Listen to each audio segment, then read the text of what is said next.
देवरानी को छूना मत। अलग अलग परिवेश से होने के कारण सबकी अपनी अपनी पसंद और नापसंद होती है, लेकिन प्रॉब्लम तब शुरू होती है जब एक की पसंद दूसरे के लिए नापसंद बन जाती है। जी हाँ, सही समझे। ऐसी ही कहानी है नैना की। नैना की शादी एक भरे पूरे परिवार में हुई थी। घर में एक जिठानी और सास पहले से ही थी और नैना अब इस महिला गुट की नई सदस्य थी। ऐसी कोई खास चिंता की बात तो थी नहीं, क्योंकि जेठानी रचना और सास दुर्गा दोनों ही स्वभाव से हंसमुख और खुले विचारों वाली थी। नैना की जेठानी और सास में तो इतनी अच्छी ट्यूनिंग थी कि उनके बीच कभी कोई टेंशन दिखाई नहीं देती थी। एक दिन, अरे नैना, तुम्हें ऑफिस के लिए लेट नहीं हो रहा है क्या? तुम अभी तक रसोई में ही खड़ी हुई हो। हाँ भाभी, लेट तो हो रहा है, लेकिन पता नहीं मेरा टिफ़िन कहाँ चला गया है। काफ़ी देर से उसे ही ढूंढ रही हूँ ताकि मैं अपना लंच पैक करके जल्दी से निकल पाऊँ। लो, बस इतनी सी बात। तुम्हारा टिफ़िन तो आज आलिया अपने स्कूल ले गई है। तुम ऐसा करो, कोई और टिफ़िन ले जाओ। घर में टिफ़िन की कमी थोड़ी ना है। नहीं, रहने दीजिए, मुझे लेट भी हो रहा है। मैं बाहर ही कुछ खा लूँगी शाम को। आलिया, तुम्हें चाची का टिफ़िन पसंद है ना? ऐसा करो, उस टिफ़िन बॉक्स को तुम ही रख लो। मैं अपने लिए दूसरा बॉक्स ले आई हूँ। अरे नैना, क्या ज़रूरत थी? इसके पास तो पहले से ही आधा दर्जन टिफ़िन है। कोई बात नहीं ना भाभी, एक और सही। टिफ़िन वाली बात आई गई हो जाती है। धीरे धीरे समय बीतने लगता है और जल्द ही नेहा अपनी माँ बनने की खुशखबरी सुना देती है। अब नैना ऑफिस से आने के बाद ज़्यादातर समय अपने कमरे में आराम करते हुए ही बिताती थी। सुबह भी वो बस तैयार होकर ऑफिस के लिए निकल जाती थी, लेकिन रचना के अंडरस्टैंडिंग नेचर के कारण इन छोटी छोटी बातों पर घर में कभी कलह क्लेश नहीं हुआ था। रचना एक खुशदिल लड़की थी। दोनों सास बहू की अच्छी ट्यूनिंग होने के कारण घर के काम वो मिलकर निपटा लेती थी। एक दिन नैना ऑफिस से लौटती है तो जिठानी रचना और सास मुस्कुराते हुए उसकी तरफ देखने लगते हैं। क्या बात है भाभी, आज आप बड़ा मुस्कुरा रही हो। अरे मैं तुझे अपनी लिपस्टिक दिखा रही हूँ। देख, तेरी वाली लिपस्टिक ट्राई करी है आज मैंने और माँ जी को भी लगाई है। बता तो कैसी लग रही है? जिठानी की बात सुनकर नैना का चेहरा उतर जाता है। बहुत अच्छी लग रही है। इतना कहकर नैना अपने कमरे में चली जाती है। माँ जी, मुझे ऐसा क्यों लगा कि नैना को हमारा इसकी लिपस्टिक लगाना पसंद नहीं आया। अरे प्रेगनेंसी में थकान ज़्यादा हो जाती है ना, इसलिए चेहरा उतरा हुआ है उसका। लिपस्टिक लगाने से क्या इसकी लिपस्टिक घिस गई जो ये मुंह बनाएगी? रचना जैसा सोच रही थी वास्तव में वैसा ही था। छोटी बहू नैना को अपना कोई भी सामान किसी को देना या उससे शेयर करना बिल्कुल भी पसंद नहीं था। इसलिए जब उसने देखा कि सासू माँ और जिठानी ने उसकी लिपस्टिक लगा ली है तो उसने कमरे में आकर गुस्से में लिपस्टिक को उठाकर कूड़े में फेंक दिया। मम्मा, मेरी कंघी नहीं मिल रही। अब छोटू को डांटती क्यों नहीं? पता नहीं सारी कंघियाँ उठाकर कहाँ फेंक देता है।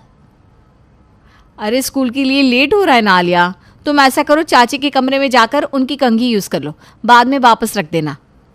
आलिया नैना के कमरे में जाकर उसकी कंघी उठाकर बाल बनाने लगती है और वापस उसकी जगह रखकर चली जाती है। छी, कितने गंदे लोग हैं। पता नहीं कब इन लोगों में सुधार आएगा। मेरी कंघी अपने बालों में लगाकर खराब कर दी। अब मैं कभी इसे यूज़ नहीं करने वाली। इतना कहकर नैना उस कंघी को उठाकर डस्टबिन में फेंक देती है।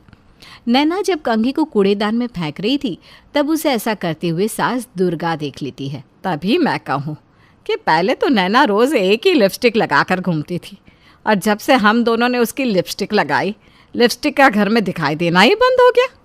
इसका मतलब इसने वो लिपस्टिक भी उठाकर कूड़े में फेंक दी। दुर्गा को बहू नैना का रवैया बहुत खराब लगता है, लेकिन फिर भी दोनों बहुओं में प्यार बना रहे इसलिए वो ये घटना देखकर भी अनदेखा कर देती है। मम्मा, चाची का रूम खाली पड़ा है। मैं उनके रूम में पढ़ने जा रही हूँ। यहाँ पर छोटू मुझे पढ़ने ही नहीं दे रहा। बेटा, चाची के नहीं, तू मेरे कमरे में पढ़ ले जा। दादी, आपके रूम में एसी नहीं है, मुझे गर्मी लग रही है। मैं चाची के रूम में पढ़ रही हूँ ना। दादी के लाख समझाने पर भी आलिया अपनी किताब लेकर नैना के रूम में पहुँच जाती है और बेड पर बैठकर पढ़ने लगती है। कुछ देर बाद नैना ऑफिस से लौट कर आती है तो आलिया को बिस्तर पर बैठकर पढ़ते देख लेती है। चाची, आप आ गए? ठीक है, आप रेस्ट कर लो, मैं दादी के रूम में चली जाती हूँ। चाची को देखकर आलिया कमरा छोड़कर निकल जाती है, लेकिन नैना को चिढ़ाने के लिए इतना ही काफ़ी था कि उसके ना रहने पर सब उसके बेड को यूज़ करते हैं। नैना गुस्से में अपना बैग टेबल पर पटकती है और बेड पर बिछी चादर को उतार कर नीचे फेंक देती है। ओह गॉड, ज़रा सी भी समझ नहीं है यहाँ किसी को। इन लोगों को समझ में क्यों नहीं आता कि मुझे अपने स्पेस में किसी की दखल अंदाजी पसंद नहीं है। मैं किसी से अपनी कोई भी चीज़ शेयर नहीं कर सकती। तंग आ चुकी हूँ मैं, और भाभी का तो मुझे समझ में ही नहीं आता। पता नहीं सच में ऐसी ही है या इतना मीठा बनने का दिखावा करती फिरती है। आज वही ज्वेलरी माँ जी पहने दिखाई देंगी तो 10 दिन बाद उसे ही भाभी पहन लेंगी। अरे इनका तो कोई क्लास है ही नहीं, ना ही पर्सनालिटी। और मुझे भी ये दोनों अपने जैसा ही बनाना चाहती है। नैना बिल्कुल अलग विचारों वाली लड़की थी। सास दुर्गा तो ये बात समझ चुकी थी, लेकिन रचना अभी तक इस सच को समझ नहीं पाई थी। धीरे धीरे समय बीतता गया। नैना की प्रेगनेंसी के 9 महीने खत्म हुए और वो एक बेटी की माँ बन गई। ऑफिस से मैटरनिटी लीव मिलती ही वो अपना बच्चा लेकर अपने मायके चली गई थी। पूरे 6 महीने बाद नैना ससुराल वापस आती है और आती ही फिर से अपने नखरे शुरू कर देती है। मम्मी जी, मैंने बेबी के लिए सारे प्रोडक्ट्स अलग से मंगा दिए हैं। उसका नहाने का टब, तौलिया, मग, शैम्पू, साबुन, तेल, बेडशीट सब कुछ मेरे रूम में है। आप बेबी के लिए उन्हीं चीज़ों का इस्तेमाल करना।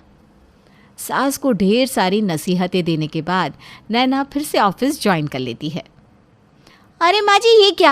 आप ऐसे कैसे किसी भी रुमाल से बच्चे का मुंह साफ करिए? क्यों करिए ऐसा? मैंने बेबी के हैंकी आपको दिए तो थे। पता नहीं किसका यूज़ किया हुआ हैंकी है ये। छी! नैना, परिवार के अलावा और कौन इस्तेमाल करेगा इस हैंकी को? ये ले जा अपना बच्चा और जिस मर्जी से रुमाल पोंछती रहे। नैना अपने 6 महीने के बेटे को सास और जेठानी के पास छोड़कर निश्चिंत होकर ऑफिस के लिए निकल जाती थी। दिन भर बच्चे की देखभाल करने के बाद भी शाम को आते ही नैना कुछ न कुछ कमी निकाल कर मुँह बनाना शुरू कर देती थी। इसलिए आज नैना के चिक चिक शुरू करती ही दुर्गा ने उसका बेटा उसे सौंप दिया और अपने कामों में व्यस्त हो गई। कुछ दिन बाद, माँ जी मुझे सहेली की यहाँ पार्टी में जाना है, क्या करूँ समझ में नहीं आ रहा। अरे तो चली जाना, इसमें समझने वाली क्या बात है। मम्मी जी, मैं अपनी सारी साड़ियाँ कई बार पहन चुकी हूँ, अब फिर से वही साड़ी पहनकर जाने का मेरा मन नहीं हो रहा। सहेलियाँ बिना मजाक बनाती है। अरे तो मेरी पहन जा। आपकी भी पहले ही मैंने साड़ी पहन ली है। आइडिया, नैना की कोई साड़ी पहन लेती हूँ। वो तो वैसे भी कभी साड़ी पहनती नहीं, यूं ही अलमारी में पड़ी पड़ी सड़ रही है सब साड़ियाँ। रचना जल्दबाजी में नैना की एक खूबसूरत सी साड़ी निकालकर पहन लेती है।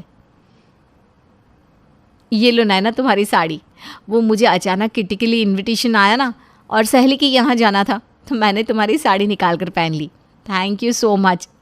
तुम्हारी साड़ी पहन कर गई थी ना, तो सहेलियों ने जो तारीफ़ की है मेरी। तुम्हारी साड़ी सच में बहुत सुंदर है नैना। नैना जेठानी रचना की किसी भी बात का जवाब नहीं देती और साड़ी लेकर अपने कमरे में चली जाती है। अगले दिन, पूजा देख तो सही, ये साड़ी कैसी है?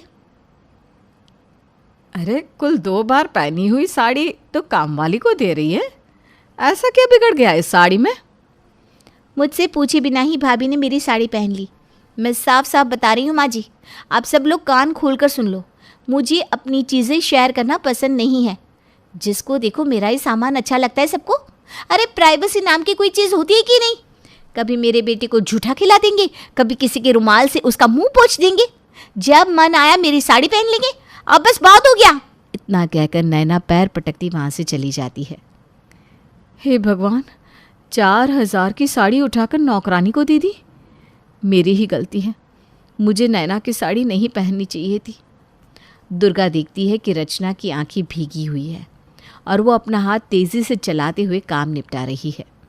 देख रचना, ये रोने धोने से कुछ नहीं होने वाला। अब बस बहुत हो गया, इसकी अकल ठिकाने लगाने का समय आ गया है। इतना कहकर दुर्गा रचना के कान में कुछ समझाने लगती है। अगले दिन सुबह, माँ जी मैंने सब सामान निकाल कर रख दिया है, जल्दी आकर मुन्ने को ले लीजिए, मुझे लेट हो रहा है। देख नैना, तुझसे पहले मैं रचना की सास हूँ, इसलिए आज के बाद मैं तेरे किसी भी काम को नहीं कर पाऊंगी। रचना की सास को तू अपनी सास कैसे कह रही है, हैं? और देख, शेयर करना तुझे पसंद नहीं है ना, तो ठीक है, आज से जो तेरा है वो बस तेरा ही है। उसी तरह मैं भी पहले रचना की सास बनी तो बस उसकी हूँ। माँ जी, ये मजाक का टाइम नहीं है, जल्दी पकड़िए ना, मुझे लेट हो रहा है। अरे थोड़ा कम समझती है क्या? बोला ना मैंने कि आज से मैं तेरे बेटे को नहीं संभालने वाली। मैं सिर्फ रचना के बच्चों की दादी हूँ, तेरे बच्चे की नहीं। ठीक है भाभी, आप मुन्नी को ले लीजिए, मुझे ऑफिस के लिए लेट हो रहा है। माँ जी को पता नहीं आज क्या हो गया है, कैसी बहकी बातें कर रही है। अरे नहीं नहीं नैना, मुन्ना तो सिर्फ तुम्हारा बेटा है, मैं उसे कैसे ले सकती हूँ? उसकी माँ तो तुम हो ना, और वो अपनी माँ को शेयर कैसे कर सकता है? तुम उसकी माँ हो, तुम उसकी देखभाल करो, मुझे तो तुम माफ़ करो। हाँ रोहित, आप ही देखो ना, भाभी और माँ जी ने ये क्या ड्रामा लगा रखा है। दोनों में से कोई भी मुन्नी को लेने को तैयार ही नहीं है। अब इस तरह कैसे मैं ऑफिस जा पाऊंगी, तुम ही बताओ। नैना, ये सब तो तुम्हें पहले सोचना चाहिए था ना। माँ और भाभी ने तुम्हें अपना समझकर इतना प्यार दिया, पूरे 9 महीने बिस्तर पर बिठाकर खाना खिलाया, तब भी कभी उनके माथे पर शिकन नहीं आई। तुम्हारे 6 महीने के बच्चे को भाभी ने कभी अपने बच्चों से कम नहीं समझा, पूरा दिन सीने से लगा कर रखती है। लेकिन तुम्हें दिखा तो बस यही कि भाभी ने तुम्हारी लिपस्टिक लगा ली या साड़ी पहन ली। घिस तो नहीं गई थी ना तुम्हारी साड़ी उनके पहनने से। कद्र करनी है तो लोगों के प्यार की करो, सामान तो बाजार में पैसे देकर मिल ही जाता है। नैना को अपनी गलती समझ में आ गई थी। वो रोते हुए सास और जेठानी से माफ़ी मांग लेती है और फिर सब खुशी खुशी रहने लगते हैं।